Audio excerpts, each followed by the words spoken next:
Bien, hola a todos, todas. Les saludo de nuevo desde la distancia. Vamos a trabajar hoy día algunos conceptos que, de acuerdo al diagnóstico, quedaron un poco descendidos. Hay que trabajarlo, hay que reforzarlo.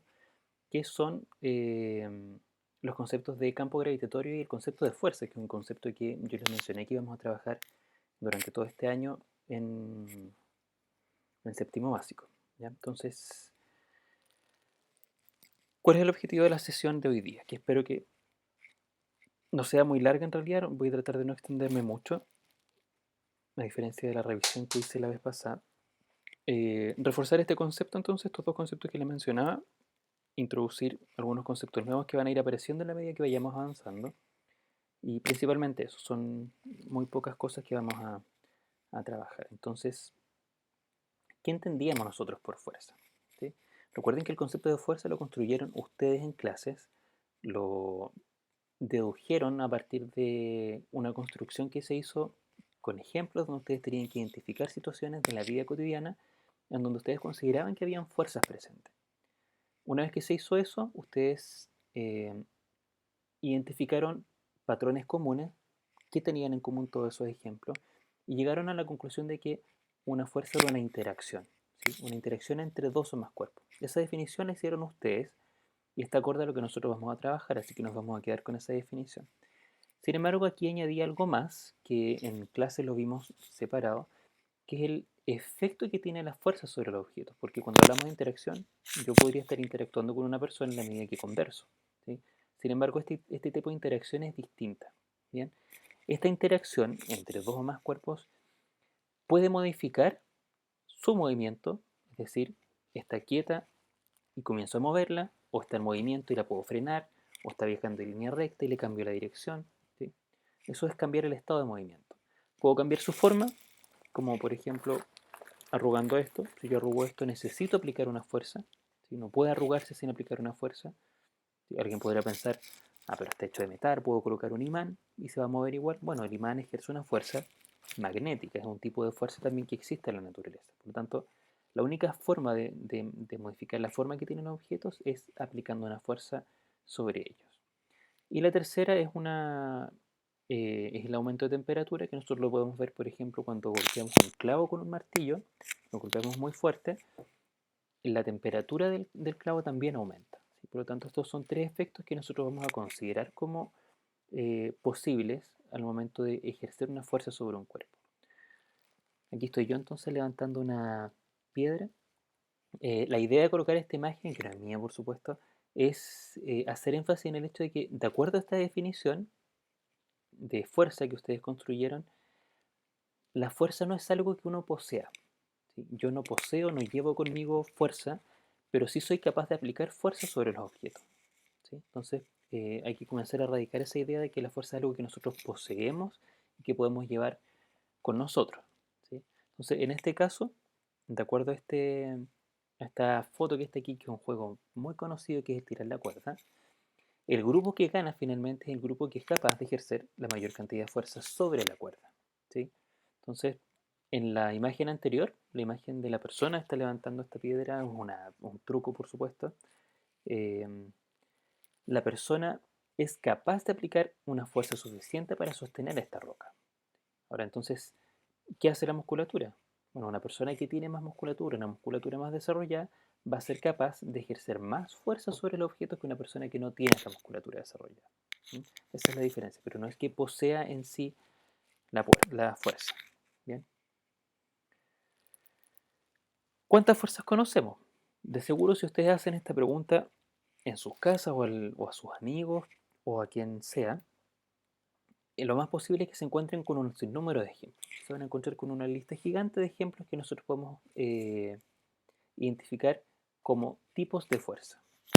Sin embargo, a pesar de que existe una infinidad de ejemplos que nosotros podemos enumerar acá, todas estas fuerzas no son más que combinaciones, ¿sí? Distintas combinaciones en distintas proporciones, de una fuerza que nosotros, de cuatro fuerzas, perdón, que nosotros encontramos en la naturaleza que llamamos fuerzas fundamentales. Cualquier fuerza que nosotros veamos, aplaudir, eh, tocar una cuerda de guitarra o traer imanes, todas son algún tipo de manifestación de una mezcla de estas cuatro fuerzas fundamentales. ¿Cuáles son esas cuatro fuerzas fundamentales? Son estas cuatro que aparecen aquí abajo: la fuerza nuclear fuerte, la fuerza nuclear débil, la fuerza electromagnética y la fuerza gravitatoria. Estas dos primeras que aparecen acá, posiblemente las mencionen en química en algún momento, las van a trabajar. Si no, la podemos conversar en algún momento en, en la asignatura en física. Y estas dos que están aquí abajo, chuta, perdón. Estas dos que están aquí abajo, nosotros sí las vamos a trabajar en física, pero la vamos a trabajar en distintos años. ¿Sí? La fuerza electromagnética la vamos a trabajar en octavo básico y la fuerza gravitacional es la que estamos trabajando ahora. ¿Sí? Entonces nos vamos a quedar con esta. De las cuatro fuerzas fundamentales que hay en la naturaleza, la fuerza gravitatoria es la que tiene mayor alcance. ¿Sí? La fuerza nuclear débil y fuerte eh, actúan a nivel atómico, no salen del nivel atómico. ¿Sí? Y la fuerza electromagnética eh, podemos estudiarla de manera independiente, la fuerza magnética y la fuerza eléctrica. La fuerza eléctrica, por ejemplo, es la que levanta los trozos de papel cuando uno frota una regla con el cabello. ¿Sí? Y la fuerza magnética es la que hay en los imanes. ¿Sí? Nosotros alcanzamos a dimensionar ese alcance de esa fuerza eléctrica y esa fuerza magnética. Y la fuerza gravitacional eh, es la que tiene mayor alcance, pero es la más débil de las cuatro fuerzas. ¿Sí? Piensen que para generar un efecto notorio de la fuerza de gravedad necesitamos tener eh, cuerpos extremadamente masivos. ¿Bien? ¿Qué sabemos acerca de la gravedad? Sabemos que es una fuerza atractiva, y eso significa eh, que los cuerpos se atraen entre sí, no vamos a encontrar cuerpos que se empiecen a repeler por la fuerza de gravedad. Entonces vamos a ver más en detalle esto eh, según la perspectiva de Newton y según la perspectiva de Einstein. ¿Ya? Entonces, de acuerdo a Newton, ¿cuáles son los cuerpos que generan este campo gravitatorio? Todos los cuerpos que tienen masa, independiente de cuál sea su masa, puede ser este trozo de papel, una hormiga, un elefante, todos los cuerpos que tienen masa generan un campo gravitatorio. Todos. ¿Sí? Ahora, ¿por qué nosotros no sentimos ese campo gravitatorio cuando pasamos al lado de una persona? ¿Por qué no nos atraemos hacia otra persona cuando pasamos cerca de ella producto de la gravedad? Porque para sentir los efectos de la fuerza de gravedad necesitamos tener masas extremadamente grandes. ¿Sí? Piensen que este efecto de caer hacia el suelo lo genera la masa de la Tierra. Y la masa de la Tierra es enorme, es gigantesca.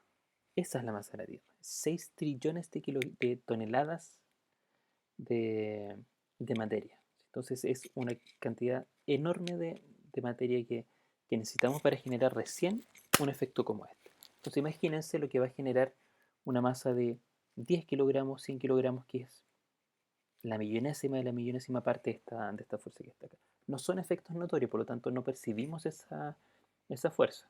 Es mucho más, resalta mucho más la fuerza que genera la Tierra que la que genera un cuerpo como el de nosotros.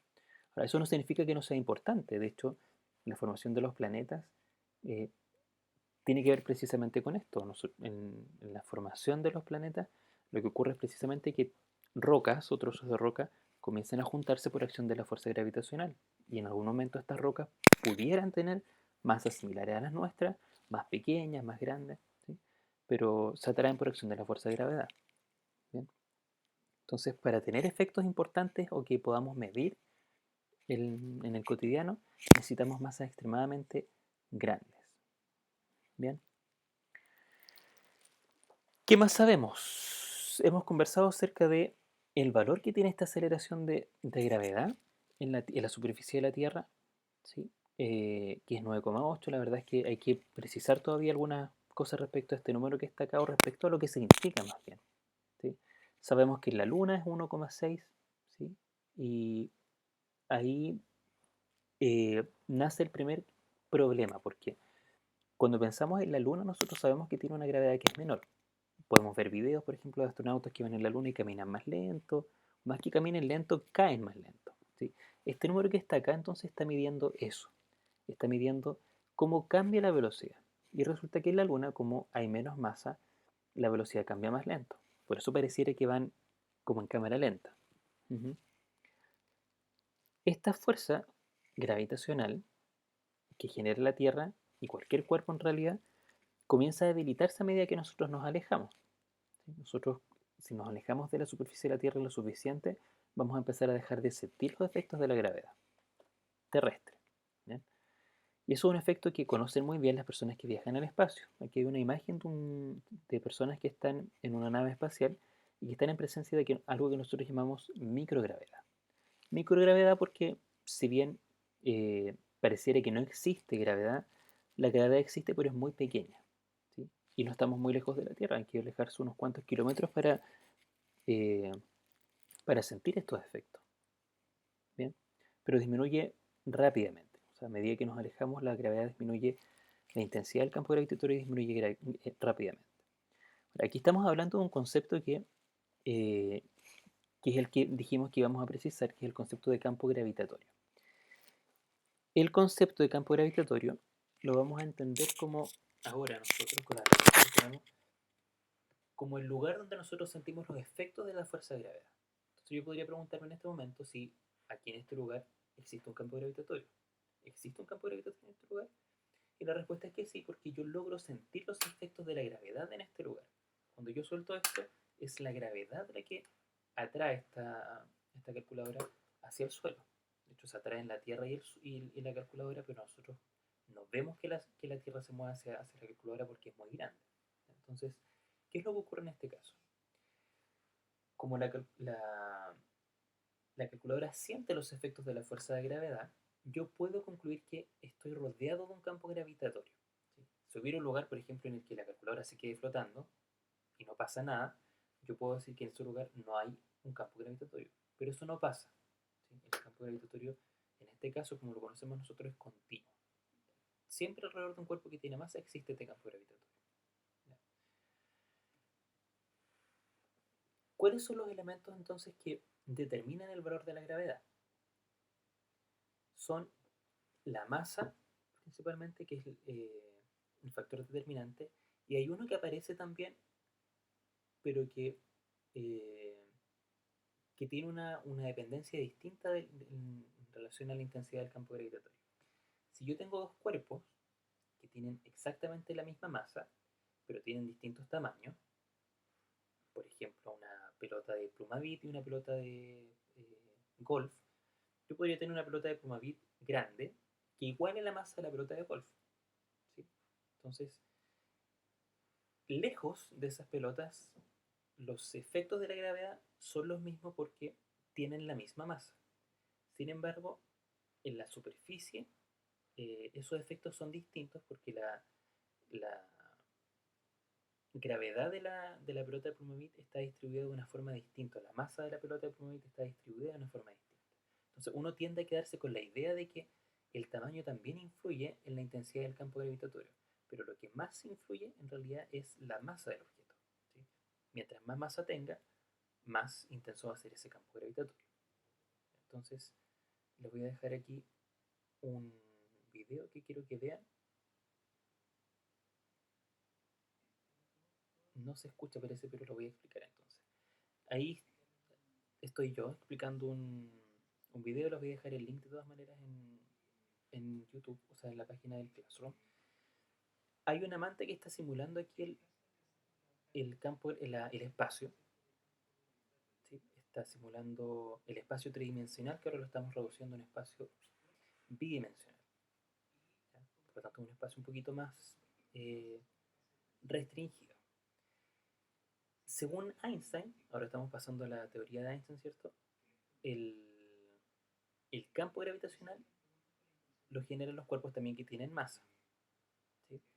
Y esos cuerpos deforman el espacio. Eso es lo que dice él, deforman el espacio a su alrededor. Y aquí entonces yo puedo ver qué es lo que pasa cuando esta masa, esta tierra, esta esfera, la coloco sobre esta manta. Estoy adelantando ahí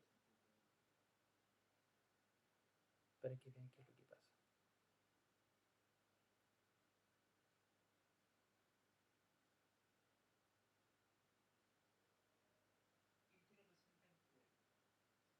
Bueno, hay dos objetos distintos en realidad. hay tres objetos que tienen distintos tamaños, pero también tienen distinta masa. Uno podría pensar entonces ahora a priori que el objeto que es más grande va a deformar más el espacio o va a deformar más esta manta porque es más grande. Sin embargo, la masa de ese objeto es más pequeña que la pelota que tengo en mi mano izquierda. ¿Sí? Entonces vamos a ver qué es lo que pasa. Ahí se ve entonces la deformación que genera esta esfera, que es hueca, de hecho no tiene materia dentro. Y la vamos a comparar con una esfera que es más pequeña, ¿sí? Ahí se muestra que es más pequeña, pero que tiene más masa. Y la deformación evidentemente aquí es mayor. ¿Sí? Y es mayor porque la masa es más grande, no por otra razón. Por lo tanto, el elemento que determina cuánto se deforma el espacio en su alrededor, en su entorno, es la masa. Vamos a comparar ahora entonces con el otro objeto. Vamos a comparar eh, la Tierra, que es hueca, que es muy liviana, de hecho es como una pelota esta de esponja, con esta que está acá, que es mucho mayor que las dos juntas, de hecho, que la roja y esta azul. Y esta deforma mucho más el espacio. ¿Sí? Hay una deformación en torno a esa esfera que es producida por la gran cantidad de masa que tiene esta pelota. ¿Bien?